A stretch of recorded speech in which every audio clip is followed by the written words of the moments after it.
Welcome to Trendy Flix, your ultimate destination for the latest in movies, TV shows, and streaming trends. Subscribe now and stay ahead of the entertainment curve. Attorneys for Idaho murder suspect Bryan Kohberger maintain DA is slow-walking evidence. A cellular geolocation expert testified Thursday cell phone data in the case is missing. Bryan Kohberger, who stands accused of killing 4 University of Idaho students, was in court Thursday for a pretrial hearing where witnesses testified about the collection of evidence and cell phone data. Defense attorneys for Kohberger have accused prosecutors of not turning over all the evidence they had during their discovery process, which the state denies. "Discovery is being given to us like we are living in a snow globe," a defense lawyer told Idaho Judge John Judge. The first witness, Moscow Police Detective Brett Payne, testified Thursday that thousands of hours of surveillance video were collected as part of the investigation. Payne told defense attorney Ann Taylor that police have thousands of hours of video from 79 businesses and residences related to the investigation. Defense lawyers also questioned whether any cell phone data evidence is missing. Witness Cy Ray, a former Arizona police detective and founder of ZX Corporation, which specializes in cellular geolocation mapping, testified that 2 to 3% of the cell phone data in the case is missing. "Some of the most significant locations in the case are missing data," Ray said.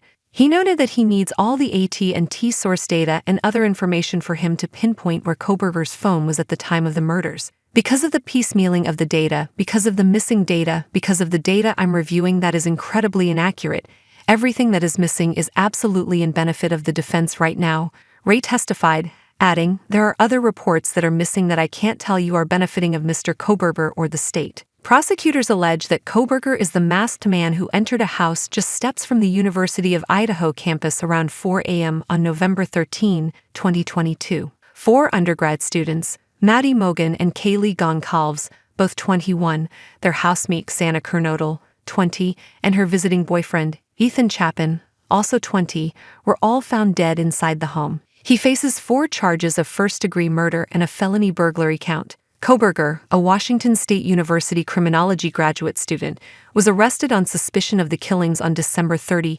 2022, in his home state of Pennsylvania. Investigators said cell phone pings placed Kohberger near the house the day of the murders, but defense lawyers have argued that he was nowhere near the house where the killings happened and was instead driving around, as he often liked to see the moon and stars. Prosecutors have argued the alibi is too vague. Investigators allegedly found Kohberger's DNA on a knife sheath under the body of one of the victims. His attorneys have previously argued the DNA may have been planted at the scene, and that the state has mishandled all the evidence for the defense to review. Investigators later allegedly confirmed a match with a DNA sample, which used distant relatives to make the connection to Kohberger. A trial date has not yet been set. If convicted, Kohberger could face the death penalty. Judge briefly adjourned the hearing for a break before returning, where DNA experts were expected to testify.